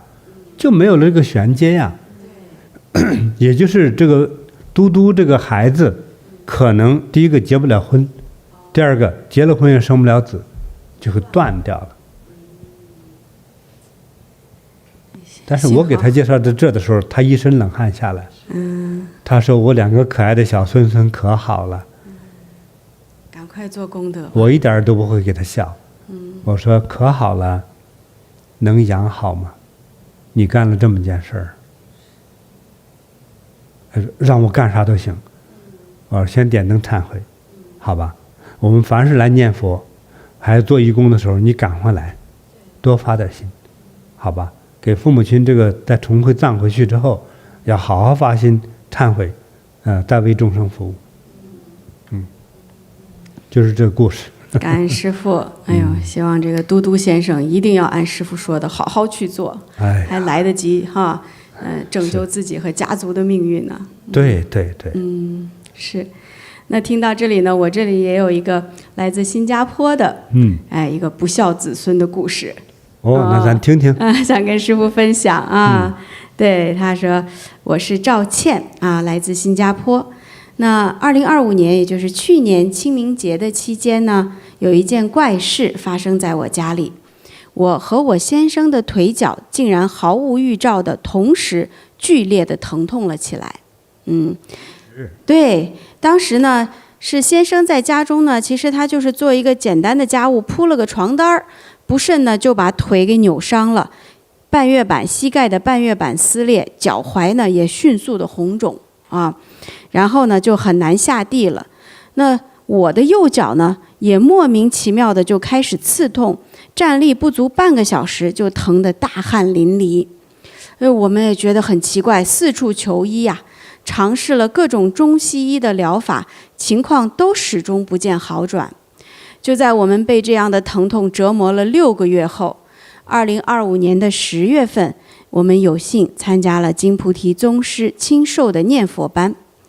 在課程上呢，宗師開示的因果的道理，如當頭棒喝，讓我徹底醒悟了。原來我這一切痛苦的根源，竟藏在我過去因為無知和不孝對祖輩造成的傷害裡。我心中充滿了愧疚，有3件事讓我非常的懊悔。第一，就是我記得在我的公公彌留之際，當時他在 ICU 裡，那他很渴望見到他的孫輩啊，他的孫子孫女最後一面。我那個時候呢，固執地認為醫院是不乾淨的地方。我不僅自己沒有去探望公公，我也沒有帶我年幼的女兒去。就這樣讓公公帶着深深的遺憾撒手人寰。那第2件事呢，是我嫁給了我的老公之後啊，搬入老公家，當時也是跟公公婆婆一起住。那家裡呢是有供奉祖先牌位的。我心裡其實一直很介意，我不太想供奉他們家的祖先牌位，所以呀，後來我們要搬到新家的時候，我就拒絕把祖先牌位一起帶走。結果呢，祖宗的牌位呢就被安置在了一個臨時的地方，一直最終都沒有能回到我們家來。第3件事就是在我的2個孩子出生後，我呢不同意我孩子的名字延續我老公他們家族祖輩的那個輩分的名字，我堅持自己給孩子起名，我也沒有圓滿公公生前的心願。因為我的自私和傲慢，不僅是對祖輩的大不敬，更讓我的先生陷入了不孝之子的境地。所以在念佛班上念佛的時候，我跪在佛前至誠懺悔，淚流滿面。之後我和先生都為歷代祖先供燈祈福，做大功德。不可思議的奇蹟就發生了，短短的幾天內，折磨我們半年的腳痛腿痛竟然神奇地減輕了。原來很難站立的我，站2個小時都沒有任何的痛感。先生曾經無法彎曲的膝蓋，盤坐1個小時也安然無恙。那如影隨形的疼痛就這樣徹底消失了。那在那次的課程裡呢，還讓我們了解到了祖墳風水的重要性。我們的祖父的墓地外形有一些奇特。一般我們所見的墓地啊，前方左右兩邊多半都是向外敞開的，可是祖父的墓地前方左右的兩邊呢，是向內彎曲的，整個格局顯得很狹窄收縮。後來在課上啊，有幸我向師父請教了這件事，師父一看照片就指導我們說，這樣的墳墓設計或許會對後代在思維方面造成影響。師父說到這句話的時候，我非常震驚，我一下子就明白了為什麼我的兒子會得病。我的兒子從小就有進食障礙，就是厭食症，這是一種死亡率極高的精神疾病。他上了大學之後，情況更加嚴重。大一放假回家的時候，1.73米的他，體重降到了30多公斤，心跳低於每分鐘30次，身體虛弱到多個器官發炎，肺部水腫、心臟水腫，甚至一度咳出了血來。我們緊急地把他送到醫院去急救，同時呢，也趕緊為兒子在禪堂供燈，虔誠地誦念地藏經，連續7天，而且也迎請了一顆非常珍貴的師父親自加持的藥師辟邪老天珠。1個月後，兒子全身的炎症都消除了，也開始進食了，總算是從鬼門關給拉了回來。對於這樣神奇的效果，我們已經是非常感恩了。但是我上了師父的課後，我深深地明白，這和我的不孝以及家中祖墳的問題都是很有關聯的。我深深地懺悔。課程一結束，我就和先生返回老家，請人重新修整祖父的墳地，把墓地的前方改得更加開闊，並且重新立起了一塊更為莊重寬大的墓碑。神奇的是，在這之後，兒子的厭食症康復得非常快，幾個月內就有了明顯的好轉。醫生都十分驚訝，他說，一般這樣的病人至少需要2年才能走出來，有的一輩子都走不出來。兒子康復的速度太驚人了。我們也明顯地感覺到兒子的思維比以前開闊了。以前的他總是一個人待在屋子裡，對很多事情很抗拒。可是現在他會主動去禪堂做義工，願意去幫助他人。今年的清明節還主動要求和我們一起去掃墓祭祖。看到孩子從過去封閉抗拒到現在走出來，願意付出，我們做父母的心裡非常安慰和感恩。我們非常感恩師父的慈悲教導，讓我們知道要恭敬孝養祖先，重視祖墳和祭祀，讓子孫後代才可以健康平安。感恩師父。是來自新加坡的趙倩，也是通過他的親身經歷啊，上了師父的課，才意識到了自己對公公的大不敬，對祖先的大不敬。对，都是应该就年輕嘛，又不太懂得尊重哈，就覺得老一套的東西，那誰信呢？哎，對吧？他這個家庭傳統中用的名字那個記號哈，對，很多是過去找高人都給推算好的，到了你這一輩上就應該帶哪個字兒啊，那就沒有用，這個變成和這個夫家的某種能量就要斷開，好幾件事他都是幹的這個。對，說人家老爺子走的時候要看看孫子孫女，不讓看，而作為兒媳婦的他也不去，說醫院是個不乾淨的地方。那未來會發生啥呢？結果你看，他兒子厭食症。那現在只是說你看到的一件事兒，只是這一件事兒哈。對，他們之前是找我看過他那個祖墳的那個照片哈，说我一看就覺得那個整個是那個口是收住了，這就不太好。所以弄他孩子這個思維方式也怪異，就是，這他的問題不光是一個問題，他等於若干個問題，等於和他嫁到的這人家的長輩直接都是擰着的，就是對立的，其實就是這樣。那這樣的話，這個能量就融入不到這個家呀。那第一個就是孩子難養，不成器，就是不容易健康成長，不容易成為一個聰明伶俐的孩子。不光是祖墳的樣子，那你的行為直接傷到了祖了，那你還是再說你的墳上頭的修理合不合理，這是另外一回事啊。但是這幾件事全部加起來的時候，還是自己沒道理，就是太不懂事了。這個我不傾向於誰哈，我就說我這看到這個事情，他講的自己的這個故事，這裡面是處處都沒道理。那這個懲罰就自然已經就來了呀，對不對？你看造成這個孩子難養吧，就從小就不吃飯。你說他們在新加坡，其實他們經濟條件是非常好的，孩子就硬要把自己餓死，就是這麼樣的一個情況。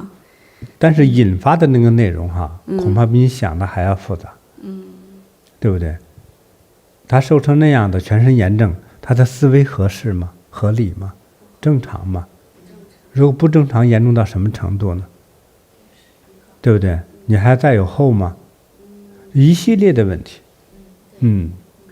所以這個一個大小伙子，年輕力壯，身體正結實的時候，你說30幾公斤，那比跳芭蕾舞的姑娘還瘦呀，那身體能好嗎？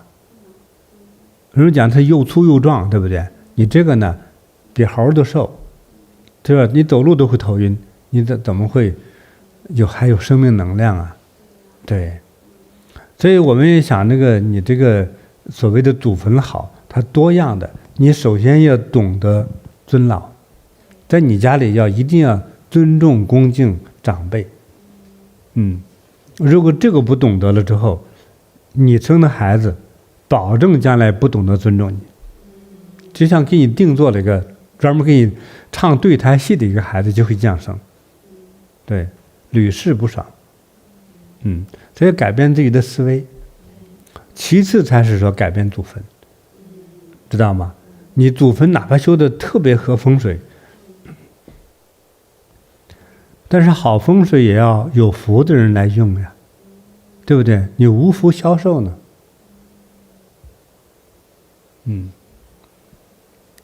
就是曾經就是有一個，將來我會講一個完整的故事啊，在一個這個上海，在幾十年前吧，就是1940幾年左右那個時候，有一個大戶，這個大戶有多富呢？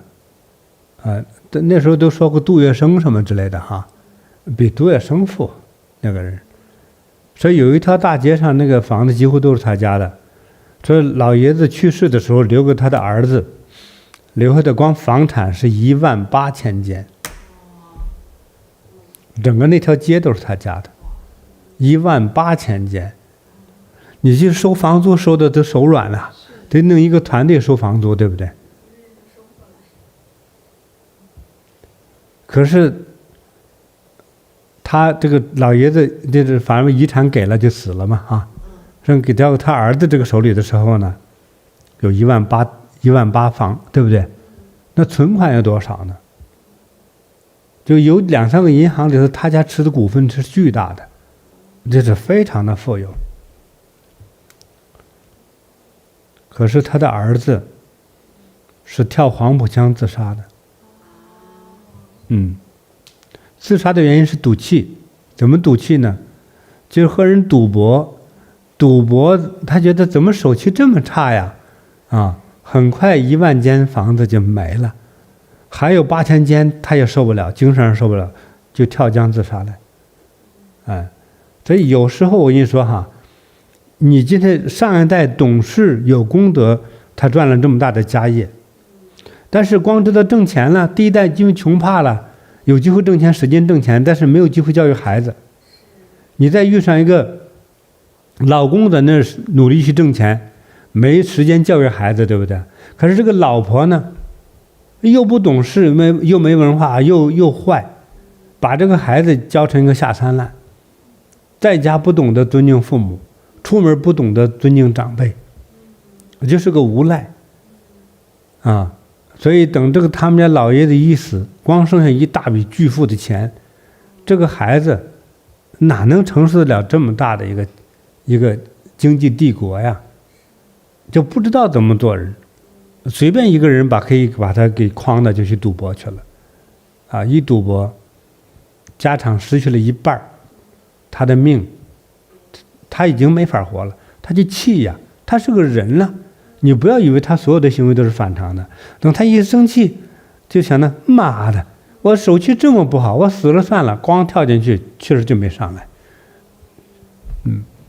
所以還要祖上有德哈，惠及子孫哈，你要教孩子，是吧？你不要說今天孩子啥都不信，你自己去在那念佛去了，念佛给孩子做功德，孩子咱們吃喝玩樂，你都沒有勇氣把他叫進禪堂，到佛前行個禮呀。你都連這個勇氣都沒有，你給他念那個佛也沒什麼用啊。你要帶着孩子來做一個懂事的行為。所以你當去的時候，一開始就不要用溫和的，別給他一種就是信仰壓力呀、精神壓力大的這樣一個理由哈，要找一個輕鬆的理由，來過來給媽媽幫個忙，做個啥事兒。他由淺入深，他慢慢的覺得到這是沒有壓力的呀，他才敢來，是吧？讓孩子要變成懂事，一個懂事的孩子你有了的話，總比說你總給他留了一大筆遺產相比的話，就不如讓他變得聰明懂事，那更有意義，你的家才能未來兴旺發達。留一筆錢財哈，很快你不管留多少，遇上他們無福消受，有些拿了一筆錢，錢沒消失啊，可是人命沒了呀，很多叫人給幹掉打死的呀，多了，就為你那點錢，有些人設圈套就是為了把它弄掉，把你錢給坑了。所以還是教孩子做一個好人，懂道理是最重要，第一重要。感恩師父。所以我們這位趙倩網友也是有了機緣跟師父學習，他才懂了道理，懂得了懺悔才開始去做彌補的這樣的事情也是挽救了他和他的孩子。對，他只要懺悔彌補哈，這個事情就會往好裡轉了。這個好能量就來了。感恩師父的教化。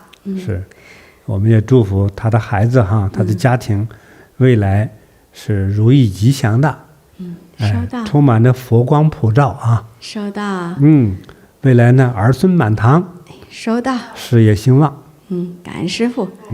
我們給他也送一個禮物，師父。我們今天流行的禮物是這個。是阿樂，小阿樂。這是小阿樂好，一個小猴猴啊。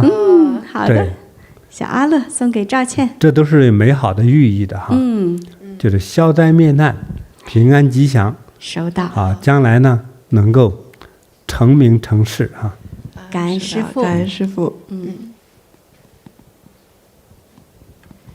感恩師父那明天呢，其實就是清明節的正日子了那我們也是想替網友一起來祈請師父在這樣的重要的日子裡，來帶領我們一起為祖先念佛祈福，好嗎，師父？好的，同意。感恩師父。那咱們相同的時間唄，就是。好，明天的話哈，直播同一個時間比如說台北時間是幾點呢？台北时间晚上6点。晚上6点。啊，温哥华时间就是凌晨3点。对，4月5号是周日。那咱们预计念2个小时。好的，师父。可以。感恩师父。好。欢迎大家都有缘参加哈，一起念佛祈福，好吧？好的，那今天内容就到這裡了哈。那就這樣圓滿了。好，祝福大家吉祥平安。收到。還有呢，自在長壽。收到。明天咱們一塊兒來念佛。好，謝謝大家。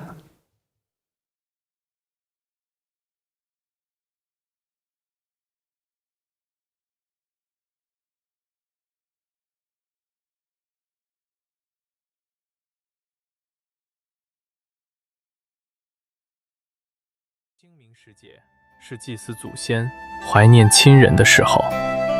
陰陽兩隔，我們可以通過佛菩薩的慈悲力量，祈福供燈，為往生者積累功德，祈請佛菩薩護佑接引，使其早日脫離無明苦海，往生光明善處，佛國淨土。2026年，菩提禪修學院清明祭祖功德項目。超薦燈，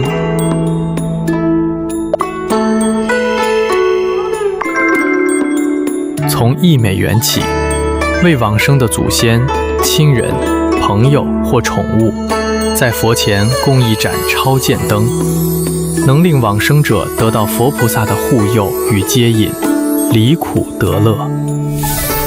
為歷代祖先供燈，令祖先得佛菩薩護佑接引，也讓後代子孫安居樂業、幸福長壽。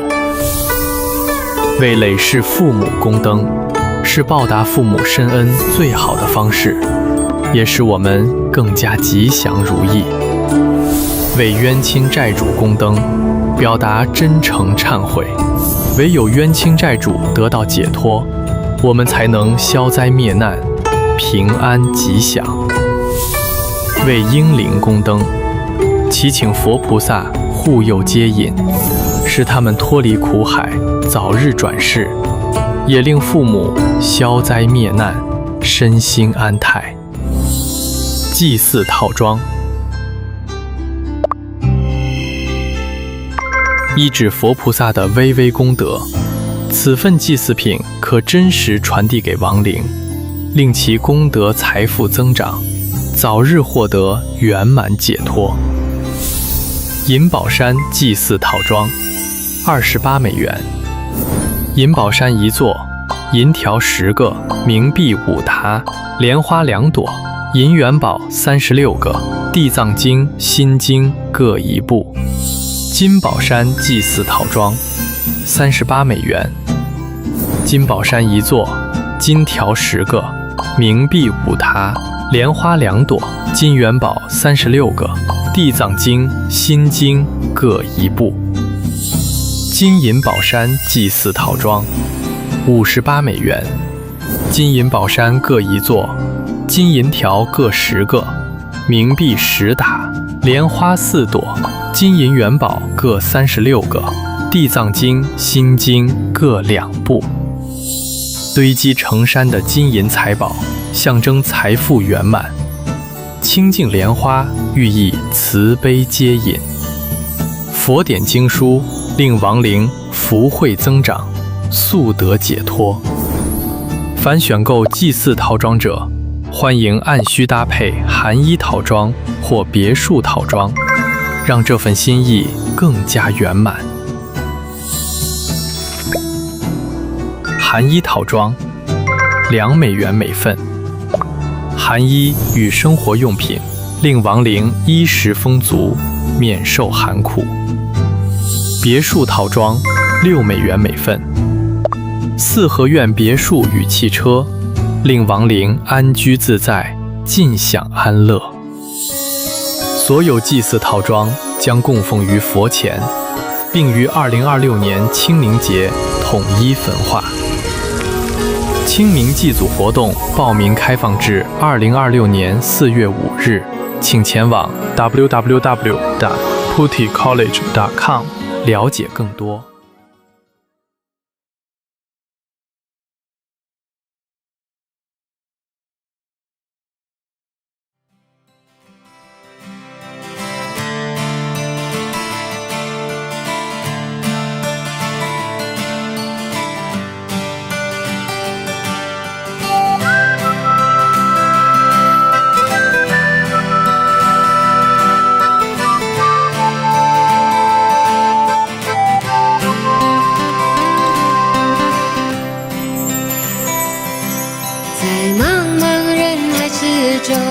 让我與您相遇，小小的紅點裡，人生就此歡喜。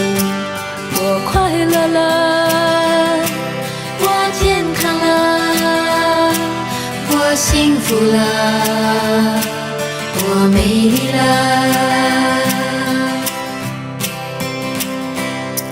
在茫茫人海之中，讓我與你相遇，小小的紅點裡，人生變得神奇。我智慧了，我寬容了，我慈悲了，我自在了。因為有了你，生命變得更堅定，不憂憂無慮。因為有了你。